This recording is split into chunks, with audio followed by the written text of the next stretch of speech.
Welcome back to our channel. So ప్రభుత్వం 5 లక్షల కోట్ల రూపాయల విలువ చేసే భూమిని ఇండస్ట్రీస్కే మళ్ళీ కట్టబెట్టాలని ఒక నిర్ణయం తీసుకుంది. మరి ప్రతి పెద్ద డెసిషన్స్ ఏదైనా గవర్నమెంట్ తీసుకున్నప్పుడు ప్రజాసేకరణ అంటది. మరి ఇక్కడ ప్రజాసేకరణ ఏమైంది? సరే, ప్రజాసేకరణ కాసేపు పక్కన పెడితే పర్యావరణవేత్తలు, యాక్టివిస్టులు ఈ ఇష్యూ పైన ఏమంటున్నారు? సో ముఖ్యంగా నాచారం, మల్కాజ్గిరి, మౌలాలి, చర్లపల్లి, జీడిమెట్ల, బాల్నగర్, సంతోష్ నగర్, మేడ్చెల్, పటాన్చేరు, బాచుపల్లి, సో ఇట్లాంటి 20 ప్రాంతాల్లో ఉండే ఇండస్ట్రీస్ అన్నింటినీ అవుటర్కి తరలించబోతున్నారు. అక్కడ ఇమీడియట్గా మల్టీపర్పస్గా ఆ ల్యాండ్ యూటిలైజ్ చేయడానికి గవర్నమెంట్ డెసిషన్ తీసుకుంది. సో దీనిపైన పర్యావరణవేత్తలు ఏమంటారో తెలుసుకుని మీకు ప్రజెంట్ మనతోటి ఇవాళ నరసింహారెడ్డి గారు జాయిన్ అవుతారు. ఒకసారి మాట్లాడదాం. సార్ నమస్తే. నమస్తే. సో హైదరాబాద్ కాంక్రీట్ జంగల్గా మారుతుంది, అసలు ఇట్లా మారితే ఏం వర్షాలు వచ్చినా మునిగిపోతాయి అనే వర్డ్ లేవనెత్తింది ఫస్ట్ మీరే. ఇప్పుడు అది ప్రాక్టికల్గా చూస్తున్నాం, కళ్ళ ముందు కనిపిస్తుంది. అయితే మొట్టమొదట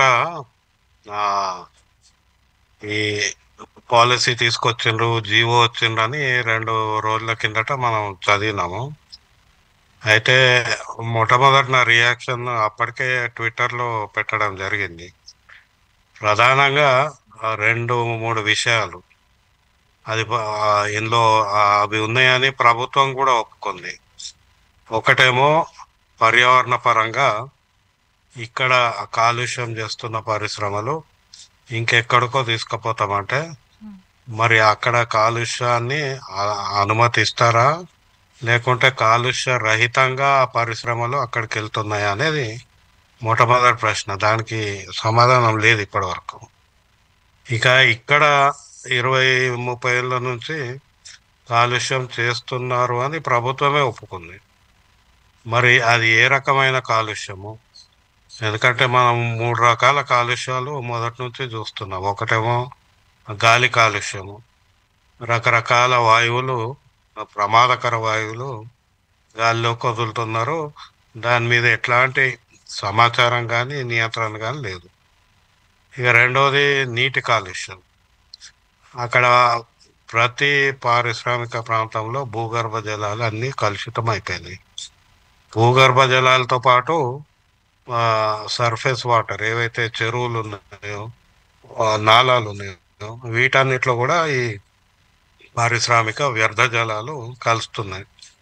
అంటే ఒకదానికొకటి భూగర్భ జలాల్లోకి మళ్ళీ ఈ చెరువుల ద్వారా మళ్ళీ చేరడము, లేదా వాటిని మళ్ళీ పైకి తోడి మళ్ళీ వాడుతున్న పరిస్థితిలో. So it has become a cyclical problem. ఇక మూడవది సాలిడ్ వేస్ట్, అంటే ఘన వ్యర్థాలు చాలా మటుకు వాళ్ళు ఎక్కడ వేస్తున్నారో తెలియని పరిస్థితి. చాలా మటుకు ఇప్పుడు మన నగరంలో ఉన్న పరిశ్రమలు అక్కడే వాళ్ళకి, ఎందుకంటే ఇదివరకు చాలా ఎక్కువ జాగా ఇచ్చారు కనుక వాళ్ళ పరిశ్రమ ఉన్న ప్రాంతంలోనే అవి భూమిలో పాతి పెట్టినట్టు చాలా మంది చెప్తున్నారు. అంటే అక్కడ దాన్ని ఏమంటారు అంటే లీగసీ పొల్యూషన్ ఉంది.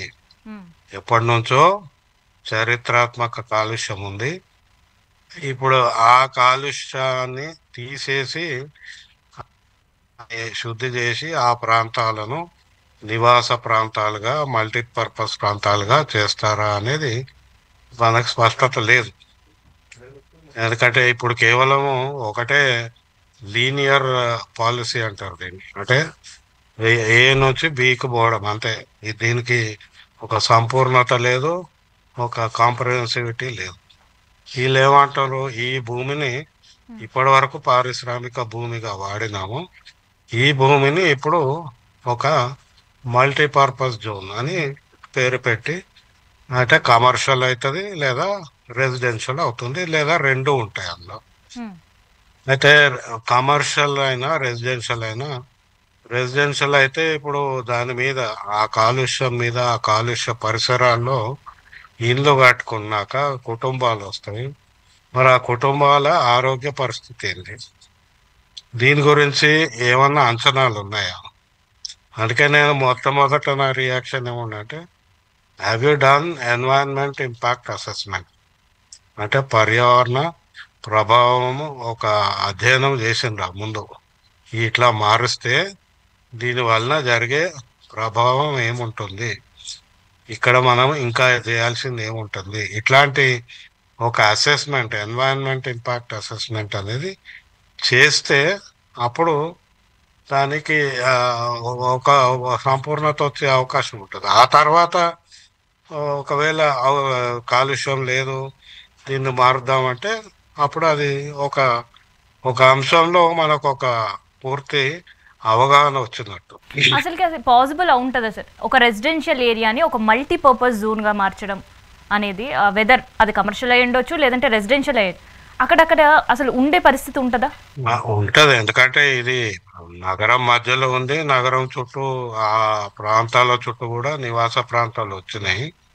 అవి రావడం అవి అంటే ఫిజికల్ గా చూస్తే అది ఇంపాసిబిలిటీ కాదు.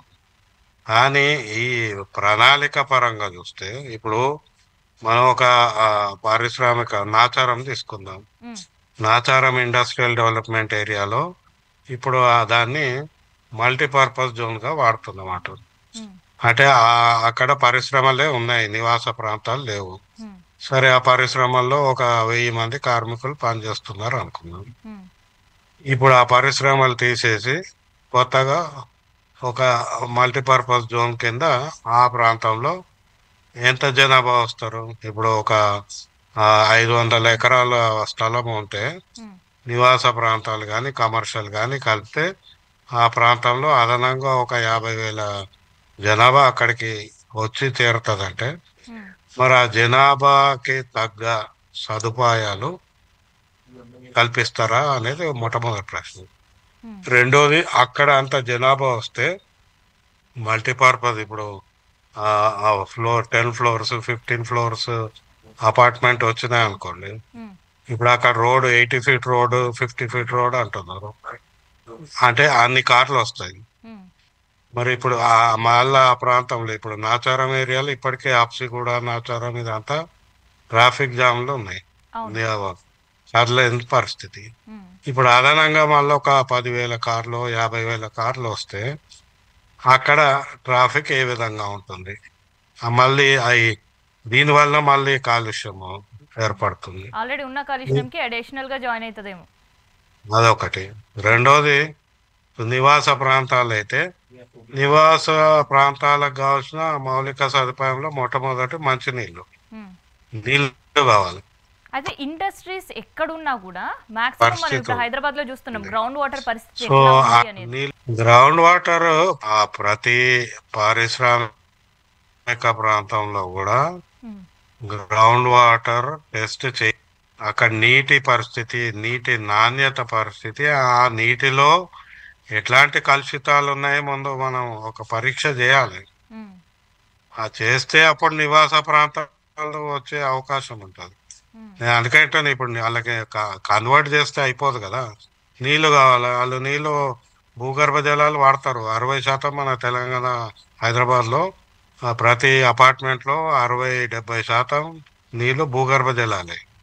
అది తాగడానికి వాడకపోవచ్చు, కానీ స్నానానికి కానీ ఇంకా ఇతర అవసరాలకు అవి వాడతారు.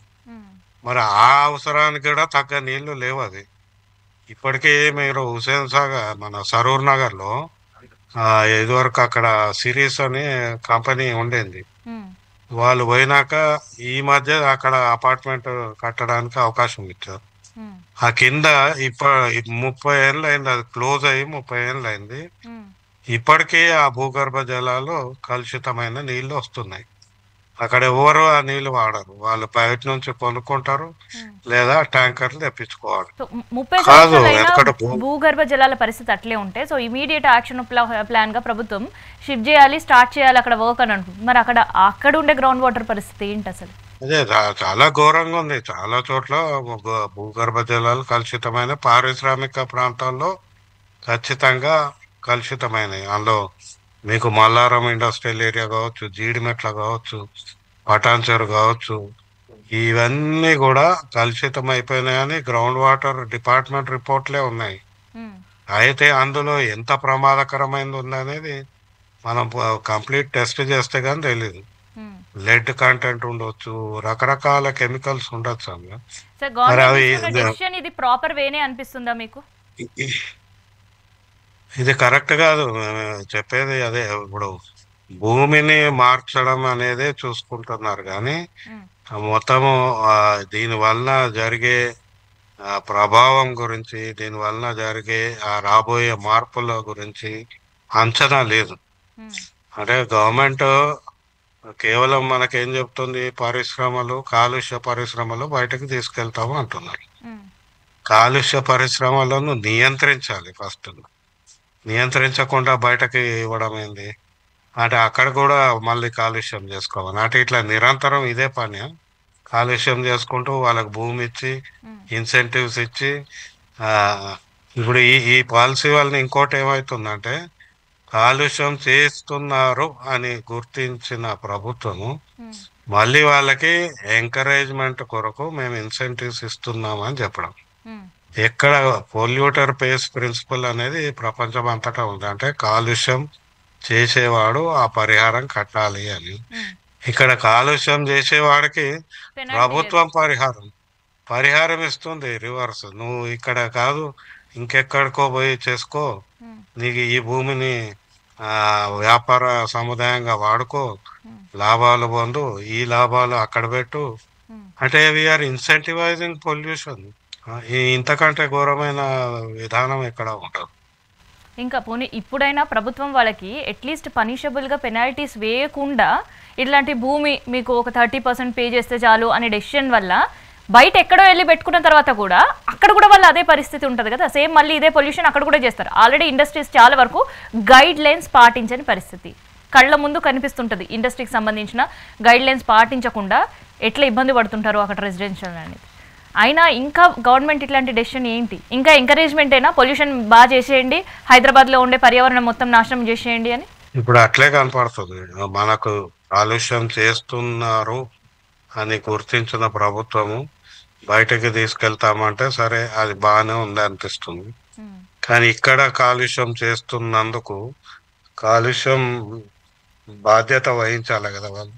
ఉమ్, ఎందుకంటే ఇప్పుడు అమెరికాలో ఒకటి సూపర్ ఫండ్ అని పెడతారు, పెట్టిండ్రు అప్పుడు. ఇది ఇదివరకు అమెరికాలో చాలా చోట్ల ఇట్లే ఇండస్ట్రియల్ సైట్స్ చేసి కాలుష్యం అయిపోయినాక క్లోజ్ అయిన మూసేస్తే అప్పుడు అక్కడ రెసిడెన్షియల్ ప్రాజెక్ట్స్ అలౌ చేస్తే, ఉమ్, ఆ లవ్లీ కెనాల్ అని ఒకటి ఎగ్జాంపుల్ ఉంది. ఉమ్, అక్కడ ఇల్లు కట్టుకున్న వాళ్ళకి అబార్షన్లు కావడం, అక్కడ ఉన్న వాళ్ళకి ఉమ్, రకరకాలుగా అయితే ఏంది అని పరిశోధిస్తే వీళ్ళు నివసిస్తున్న భవంతి కింద ఆ ఆ కాలుష్య వ్యర్థాలు ఉన్నాయనేది నిరూపణ అయింది. Um. They were living above this. దాంతో వాళ్ళ ఆరోగ్యం పాడైంది, ఉమ్, క్యాన్సర్లు వచ్చినాయి, రకరకాల ప్రాబ్లమ్స్ వచ్చినాయి. సో అందుకని ఇప్పుడు ఆ కంటామినేటెడ్ సైట్స్ ఏవైతే ఉంటాయో వాటిని ఐడెంటిఫై చేసి దాన్ని సెపరేట్ చేసి సూపర్ ఫండ్ కింద వాటిని ట్రీట్మెంట్ చేయడం మొదలు పెట్టారు అక్కడ. ఉమ్, ఇక్కడ మేము మొదటి నుంచి చెప్తున్నప్పుడు కాలుష్యం చేసే పరిశ్రమకు మనము అనుమతిస్తున్నప్పుడు వాళ్ళు కాలుష్యం చేసి ఇక్కడ అయిపోయింది, ఇక్కడ నుంచి ఇంకెక్కడికో పంపిస్తామంటే మరి ఇక్కడ చేసిన కాలుష్యానికి బాధ్యులు ఎవరు? ఈ కాలుష్యాన్ని ఎవరు శుద్ధి చేస్తారు? దీనికి అయ్యే ఖర్చు ఎవరు భరిస్తారు? ఇక్కడ కూడా మళ్ళీ ప్రజల ధనమే వాడితే, ఉమ్, అంటే ప్రైవేట్ వ్యక్తులు కాలుష్యం చేయొచ్చు, చేసినా మిమ్మల్ని ఏమన్నారు, ఇంకా మీకు ఇన్సెంటివ్ ఇస్తారు అనే ఒక సందేశము మనకి పాలసీ ద్వారా ఇస్తున్నట్టే కదా. ఉమ్, ఇప్పుడు వీళ్ళు తరాలి అక్కడ బయట పెట్టినా కూడా ఔటర్ రింగ్ రోడ్ బయట పెడతారు. అక్కడ కూడా మీరు కాలుష్యం చేసుకుంటే ఇంకో 10 ఏళ్ళకి మళ్ళీ ఇక్కడ కాదు ఇంకా ఎక్కడో పెట్టుకోవచ్చు. Um. So they are not being punished, they are incentivise to do pollution. ఈ ఇంత ఇంత కట ఘోరమైన విధానం ఇంకెక్కడ ఉండదు. సార్ లాంగ్ టర్మ్లో ఇది పర్యావరణం పైన ఎట్లాంటి ఇంపాక్ట్ చూపిస్తుంది? చాలా తీవ్రం. ఇప్పుడు హైదరాబాద్లో ఇప్పటికే మనకు కాలుష్య పరిశ్రమలతోటే మనకు గాలి కానీ నీళ్లు కానీ కలుషితమైనాయి. వీళ్ళని ఇప్పటివరకు నియంత్రించడం లేదు. ఇప్పుడు ఇవి తీసేసి మళ్ళీ మల్టీపర్పస్ బిల్డింగ్ చేస్తే ఇప్పటికే హైదరాబాద్లో క్లైమేట్ చేంజ్ వల్ల వర్షాలు ఎక్కువ పడుతున్నాయి. ఎందుకు మన కాంక్రిటైజేషన్ తోటి, బిల్డింగ్స్ తోటి, ఈ ట్రాఫిక్ పొల్యూషన్ తోటి పెరుగుతుంది. సో ఇది ఇంకా పెరుగుతుంది, ఉమ్, మనకి రిలీఫ్ ఉండదు. ఢిల్లీ కంటే ఘోరంగా ఇప్పటికే హైదరాబాద్లో పార్టికులేట్ మ్యాటర్ 2.5, పార్టికులేట్ మ్యాటర్ 10 పెరిగింది అనేది పిఎం మనకు. 10, పిఎం ఆ, 2.5. ఆ, దాంతోపాటు విషవాయువులు, ఇప్పుడు లెడ్ చాలా చోట్ల లెడ్ ఉంది. లెడ్ అంటే ప్రమాదకరం, బ్రెయిన్కి ఎక్కిందంటే పిల్లలు వాళ్ళందరూ ఎఫెక్ట్ అవుతారు. తర్వాత బెంజిన్, అది కార్సినోజన్. నైట్రస్ ఆక్సైడ్స్, మనకు అసలు అవి ఒక్కొక్కటి మనం చూస్తుంటే, మాట్లాడుతుంటేనే ఒక్కొక్క దాంతో భయంకరంగా ఉంటుంది. అట్లాంటిది ఇవన్నీ కలగలిపిన పరిస్థితి వస్తే ఆ, ఇంకా ఘోరంగా ఉంటుంది. ఈ 9,000 ఎకరాలు ఇప్పుడు వీళ్ళు మారుస్తామంటారు. 9,000లో 65% కన్వర్షన్కి ప్లాటెడ్ ఏరియా. సో ఈ 65% అంటే దాదాపు 6,000, 7,000 ఎకరాలు. 7,000 ఎకరాలు రియల్ ఎస్టేట్కి అందజేస్తున్నారు తప్పితే సమస్యలు, ఆ ప్రాంతంలో సమస్యలకి అవసరమైన భూమిగా వాడట్లేదు. ఇప్పుడు ఇదే జీడిమెట్ల కానీ, నాచారం కానీ, పటాన్చెరు కానీ, చందులాల్ బరాదరి కానీ, ఇవన్నిట్లో రామంతపూర్, మన ఆజామాబాద్, ఇవన్నిట్లో భూమి లేక మిగతా అవసరాలకి ఏం అవసరము, బస్ స్టాండ్లకి బస్ లేదు స్టాండ్స్, జాగా, స్కూల్స్, హాస్పిటల్స్. ట్రాన్స్ఫార్మర్కి లేదు, కామన్ ఎఫ్లూయెంట్ ట్రీట్మెంట్ ప్లాంట్కి లేదు, అంటే ఈ మన సువరేజ్ ట్రీట్మెంట్ ప్లాంట్కి జాగా లేదు. మరి అట్లాంటి వాటికి ఈ జాగా మళ్ళిస్తే అప్పుడు అటు ప్రజలకి ఇప్పుడు వాళ్ళ బాధలకి పరిష్కారం ఏర్పడే అవకాశం ఉంటుంది. అందుకే ఆల్టర్నేటివ్ చాయిసెస్ కానీ, ఆల్టర్నేటివ్ ఆప్షన్స్ కానీ అసెస్మెంట్ చేయాలంటే నిపుణులతో సంప్రదించాలి కదా. క్యాబినెట్ సబ్ కమిటీ కూర్చుంది అంటే, ఇప్పుడు ఇదివరకు క్యాబినెట్ సబ్ కమిటీ ఏది బీఆర్ఎస్ ప్రభుత్వంలో, ఇప్పుడు క్యాబినెట్ సబ్ కమిటీ, వీళ్ళకి ఎంత టైం ఉంటుంది, ఎంత ఆలోచన ఉంటుంది, వీళ్ళకి నైపుణ్యం ఎంత ఉంటుంది, అసలు ఈ వీళ్ళు నిర్ణయం తీసుకున్న చేయాల్సి. తర్వాత దీనిపైన పోనీ నైపుణ్యం పక్కన పెడితే కనీసం ఒక అవగాహన అయినా ఉందా పర్యావరణం పైన అనిపించిందా వీళ్ళు తీసుకున్న లేదు, decision? దాన్ని దాన్ని వాడుకున్నారు తప్పితే, పదాలను వాడుకుంటున్నారు తప్పితే ఆ, ఆ, పూర్తిగా ఆ, పారదర్శకంగా పర్యావరణం కొరకు చేస్తున్నామని చెప్పుకునే పరిస్థితి లేదు. ఇది పర్యావరణ కాలుష్యం తగ్గించడానికి చేస్తున్నామని చెప్పుకునే పరిస్థితి లేదు. ఆ పాలసీలోనే చెప్పిన there are huge prospective environmental, urban planning and revenue benefits అని చెప్తున్నారు. సో ఇది కేవలం రెవెన్యూ బెనిఫిట్ కొరకే. అంటే దీన్ని మేమేమో అంటామంటే monetisation of natural resources, monetisation of the misery of people. అంటే దాన్ని ఒక డబ్బుగా పరిగణించి దాన్ని మార్చి, భూమిని డబ్బుగా మార్చి చూస్తే ఆహా ఓహో 10,000 కోట్లు, 50,000 కోట్లు అని అనుకుంటాం. కానీ అక్కడ ఉన్న వాళ్ళు స్వేచ్ఛగా ఆ, ఆ, ఒక మంచి గాలి పీల్చే వాతావరణము, మంచి ఆరోగ్యంగా ఉండే అవకాశము ఈ భూమిని మార్చడం ద్వారా చేద్దాము అనే లక్ష్యము ఈ పాలసీలో లేదు. సో గవర్నమెంట్ ఏదైనా పథకం అమలు చేయబోతున్నా, ఏదైనా స్కీమ్స్కి సంబంధించి ఉన్నప్పుడు ప్రజా సేకరణ, ప్రజా అభిప్రాయ సేకరణ చేసేది. మరి దీనికి సంబంధించి అట్లీస్ట్ నిపుణులకు సంబంధించిన అభిప్రాయాలు కూడా సేకరించకుండా ఇట్లాంటి డెసిషన్ తీసుకోవడం పూర్తిగా కమర్షియల్ అనుకోవచ్చా? ఖచ్చితంగా ప్రభుత్వమే ఆ జీవోలో స్పష్టంగా చెప్తుంది, ఇది కేవలం రెవెన్యూ మేనేజ్మెంట్ కొరకే చేస్తున్నామని. కానీ ఆ ప్రభుత్వం అలా చేయడం మీద ఏదైనా ప్రైవేట్ కంపెనీ వాళ్ళు చేస్తేనేమో దానికో అర్థం ఉంటుంది. ఇప్పుడు ఇక్కడ అర్బన్ ప్లానింగ్ ఇష్యూస్ ఉన్నాయి. ఇప్పుడు మనకు హైదరాబాద్ నగరం ఒక మంచి నగరము, సైంటిఫిక్ సిటీ అని అంటున్నాం. అన్నప్పుడు ఈ సైంటిఫిక్ సిటీలో 20 పారిశ్రామిక ప్రాంతాలు ఉన్నప్పుడు ఈ ప్రాంతాలకు సంబంధించిన ఒక అర్బన్ ప్లాన్ లేదు, ఇప్పటివరకు లేదు. ఇప్పుడు కొత్తగా ఈ 7,000 ఎకరాలకి ఒక ప్రత్యేక ప్రణాళిక అన్న తయారు చేసి ఈ విధంగా చేస్తాం. ఇప్పుడు అక్కడ 7,000 ఎకరాల్లో మనకు కావాల్సింది ఏంది? ఓపెన్ ఏరియా కావాలి, ఉమ్, వేరే గ్రీనరీ కావాలి. గ్రీనరీ ఓపెన్ ఏరియా ఉంటే గాలి మనకు స్వచ్ఛంగా తయారయ్యే అవకాశం ఉంటుంది. సో అదే ఐడియాలో మీరు సరే 9,000 ఎకరాల్లో కనీసం 30% మేము అక్కడ గ్రీనరీకి అక్కడ ఒక అడవిని చేస్తాము, ఉమ్. ఒక పార్క్ ఆక్సిజన్ చేస్తాము, పార్క్స్ లాంటివి.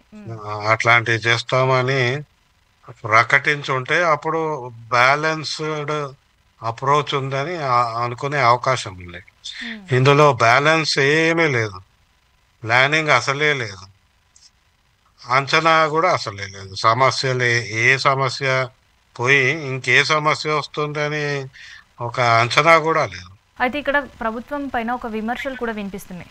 ప్రభుత్వం వచ్చిన తర్వాత ర్యాడర్ తీసుకున్న ఒక డెసిషన్ కావచ్చు, ఇప్పుడు ఇండస్ట్రీ ఏరియాని మల్టీపర్పస్ జోన్గా మార్చే డెసిషన్ కావచ్చు, ఇవి రెండు కూడా ప్రకృతికి చాలా విరుద్ధంగా ఉన్నాయి అనేది వినిపిస్తుంది. సో దీంతో మీరు ఏకీభవిస్తారు సార్? అదే అన్ని ప్రభుత్వాలు అదే. ఇప్పుడు ఈ ప్రభుత్వమే కాదు, ఇప్పుడు ఈ నిర్ణయం కూడా 20 ఏళ్ళ నుంచి వస్తుంది. 20 ఏళ్ళ నుంచి చెప్తున్నారు మేము బయటకు తరలిస్తామని. మేము ఆనాటి నుంచి కూడా అంటుంది ఏంటంటే ఒక ప్రణాళిక లేకుండా ఎప్పటికప్పుడు అదేదో నీ జర్క్ రియాక్షన్ అంటారు, అప్పటికి ఏదో సమస్య వచ్చింది దానికి ఇది పరిష్కారం అని చెప్పడం తప్పితే దీర్ఘకాలిక ప్రణాళిక లేదు. ఇప్పుడు హైదరాబాద్ అభివృద్ధి చెందాలన్నప్పుడు ఒక మాస్టర్ ప్లాన్ ఉంటుంది. ఈ మాస్టర్ ప్లాన్ తయారు చేస్తున్నాం అంటున్నారు, ఏది హైదరాబాద్ దాటి సరౌండింగ్స్ లో. కానీ హైదరాబాద్కి మళ్ళీ మాస్టర్ ప్లాన్ అవసరం ఉంది. ఇప్పుడు ఇట్లాంటి 9,000 ఎకరాలు మళ్ళీ మీరు అభివృద్ధికి అని అన్నప్పుడు దీనికి మాస్టర్ ప్లాన్ ఉండాలి కదా, నిపుణులను పెట్టుకొని చేయొచ్చు కదా. నిపుణులు, అర్బన్ ప్లానింగ్ నిపుణులు ఉన్నారు, వీళ్ళను దగ్గర పెట్టుకొని ఇప్పుడు ఈ ఏరియాలో, ఎందుకంటే each of these 20 industrial areas are located in densely populated areas. ప్రతి ఒక్క ప్రాంతంలో అనేక సమస్యలు ఉన్నాయి. ఈ ఆ సమస్యలకు ఇప్పుడు ఈ భూమి బదలాయింపు వల్ల ఏ విధంగా చేస్తే ఆ సమస్యలకు పరిష్కారం అవుతుంది అని ఒక అంచనా వేయడం లేదు. ఎందుకు వేయడం లేదంటే రెవెన్యూ కొరకు, అంతే, ఇంకా వేరే చూడటం లేదు.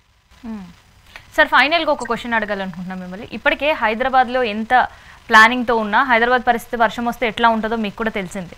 అట్లాంటిది ఇప్పుడు ఈ ల్యాండ్ కన్వర్షన్ తర్వాత కమర్షియల్ అయినా లేదంటే రెసిడెన్షియల్స్ అయినా వచ్చిన తర్వాత హైదరాబాద్ ప్లాన్ అంతా డిస్టర్బ్ అయ్యే అవకాశం ఉండదా? ఇప్పటికే లేదు, ఇప్పుడు ఇంకా ఇప్పుడు ఆ సమస్యలు ఇంకా జటిలమయ్యే అవకాశం ఉంది. ఇప్పుడు ఆ ప్రాంతాల్లో వరదలు రావచ్చు, పెరగవచ్చు.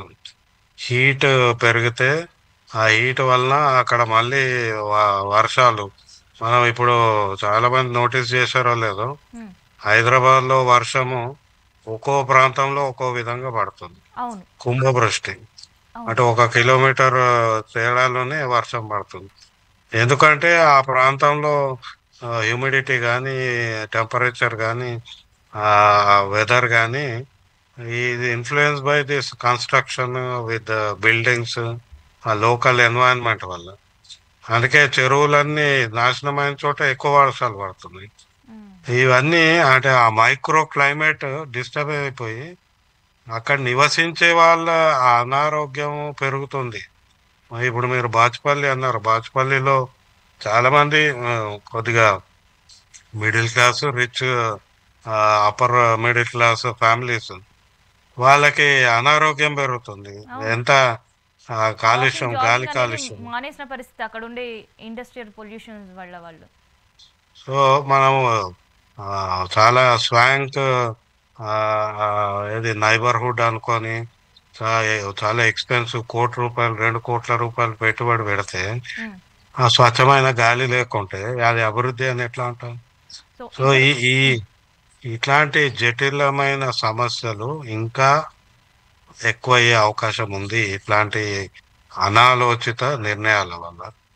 పరిశ్రమలు తరలించాలనే ఆలోచన ఉంటే ఆ ప్రాంతాలను మనం ఎట్లా ఉపయోగించుకుందాం, పర్యావరణ అనుకూలంగా మార్చుకోవడానికి ఎట్లా ఉపయోగించుకుందాం అనే ఒక దీర్ఘకాలిక ఆలోచన ప్రభుత్వం చేయాలి. సో మొత్తానికి ఇప్పుడు ఈ భూ మార్పిడి వల్ల హైదరాబాద్ ఉండే స్ట్రక్చర్ కావచ్చు, హైదరాబాద్కు ఉండే ప్లానింగ్ పైన కూడా ఎఫెక్ట్ పడుతుంది. డెఫినెట్ గా దాని రియల్ ఎస్టేట్ ప్లాన్స్, అవకాశం ఉంది ఇప్పుడు అసలు. రియల్ ఎస్టేట్ మీద పడుతుంది, చుట్టుపక్కల ఎవరైతే ప్లాన్స్ వేసుకున్నారో దాని మీద పడుతుంది. ఎందుకంటే ఎక్కడో బయట వాళ్ళు ఇప్పుడు ఈ 9,000 ఎకరాలు ఇక్కడే లభ్యం అవుతున్నాయి కదా. సో గవర్నమెంట్ ప్లాన్ మీద కూడా పడుతుంది. ఎందుకంటే గవర్నమెంట్ ఇప్పుడు మేము ఒక కొత్త ఫ్యూచర్ నగరం అంటుంది.